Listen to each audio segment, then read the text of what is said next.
In this video, I'm going to outline just some of the things I wish I knew when I first started collecting 6-scale figures. Let's take a look.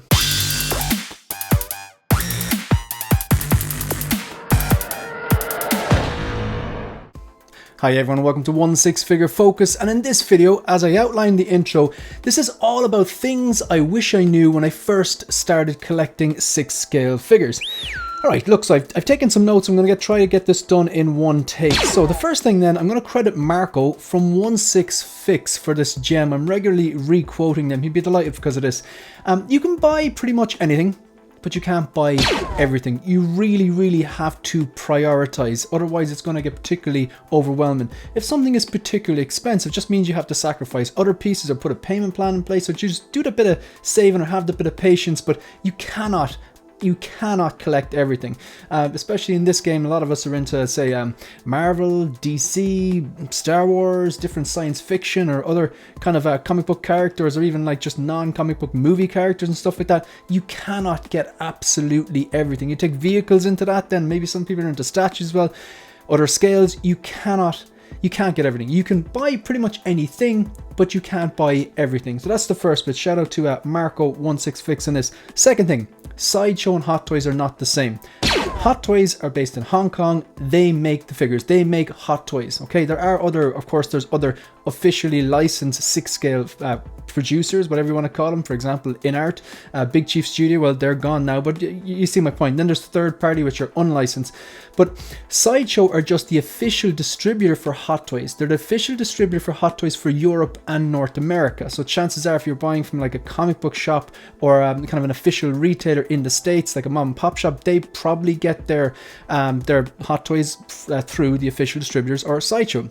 I've used Sideshow myself. Of course, it's customs tax here in Ireland as well, makes it very difficult to buy from them, because it makes an expensive hobby even more expensive, because anything that I buy from outside the EU, which is over €100 in value, including the price of the item and the shipping, I gotta pay another like 30% import tax. So like, yeah, Sideshow do make their own 6-scale figures, but they're not the same as HotToys. They just distribute and sell HotToys. There are Hong Kong based resellers, but they're not official distributors. They simply buy the figures from secret base, whatever, and as the name suggests, resell them. Some of them are quite good, quite reputable. For example, 1/6Kit, Toys Buying Agent, or Lion Rock Toys. Full disclosure and transparency, I do reviews for Lion Rock Toys. I still pay for my figures, but I do get them at better value, or better, like a discount in exchange for reviews. But I only buy figures I particularly like. Anyway, so that's the first thing. Second thing, actually, Sideshow and HotToys, not the same thing. The next thing, don't use credit cards.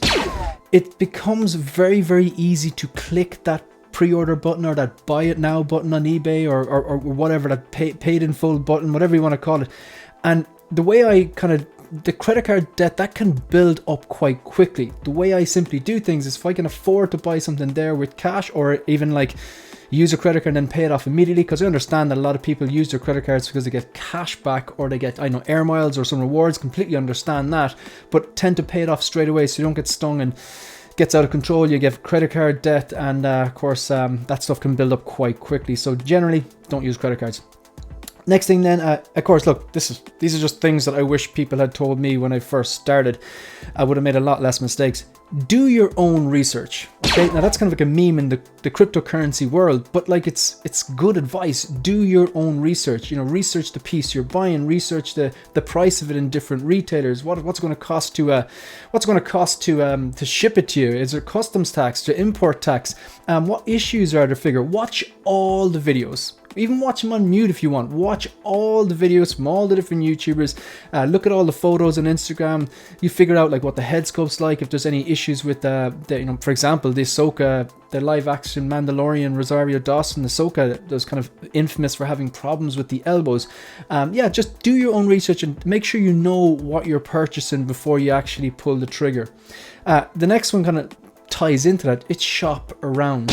Like, whether you're buying from the official distributor for Europe and North America, Sideshow, or you're going with like a Hong Kong based reseller like Lion Rock, 1/6Kit, or you're going the Australian route, Pop Culture, Do your own research, not on the figure, but also on the distributor. What are their customer service like? Is there any aftercare service? One of the big things about Sideshow is their aftercare service is amazing, whereas you might get the same aftercare service if you're buying from Hong Kong. Again, I don't know. I've had good experience with Lion Rock Toys, but again, I do reviews for them, so then again, my opinion could be slightly biased on that. The next thing then is space. Space, I would argue, is going to be your biggest enemy. If you are a collector, and these are high-end collectibles, chances are you have a job, and it's probably a decent job where it affords you some sort of discretionary income, and you're, in some way privileged to own these things.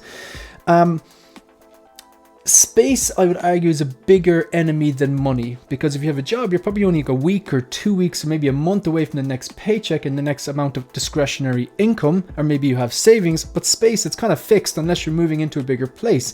A lot of people have started maximizing their space. They're moving from Detolfs or Bleedens or Billies or whatever to kind of cases like Modu cases, or the Costa cases, or the garage shelves, which they make themselves because they can fit more into this footprint. Completely understandable.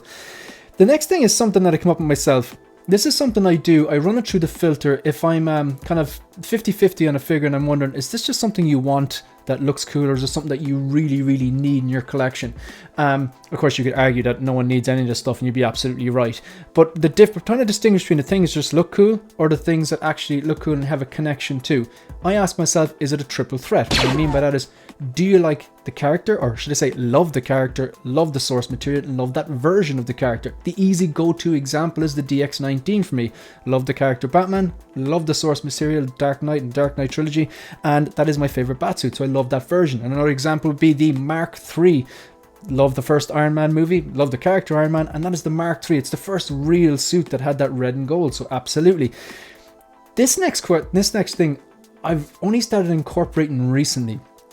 When I'm about to pull the trigger on something and I want to be absolutely sure, I ask myself, will I love this in 10 years time? It's very, very hard to figure out what you're going to love in 10 years time, or even 5 years time, or even a year from now.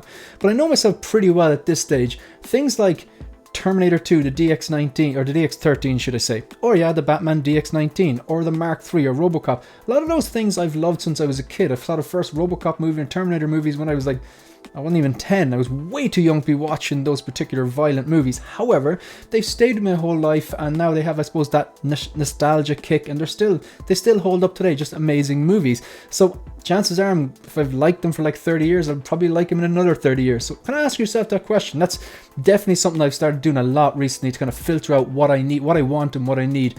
Will I like this in 10 years time? The answer is no. Maybe I'll hold off on it. And the last thing then, actually second last thing, 2.0s are imminent. HotToys are a company, they want your money. It's in their interest to produce better versions of previous figures.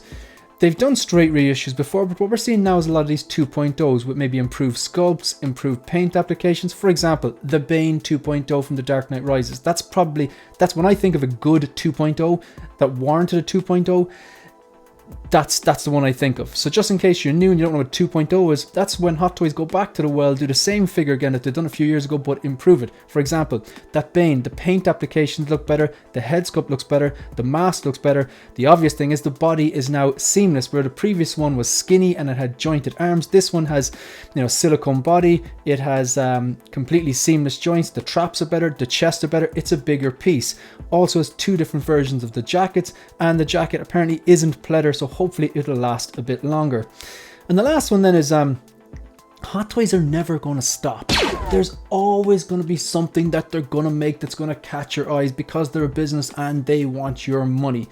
So yeah, look, this is not advice. This is just things that I've noticed that I've learned through my collecting, and these are things I wish someone had just sat me down and said, look, this is the deal. This is what I've learned. I'd like to have known this when I first started, because I've made a few missteps and bought things that I didn't quite need. I didn't stand the test of time, and I've sold them on. Doesn't happen too often, but I have done it.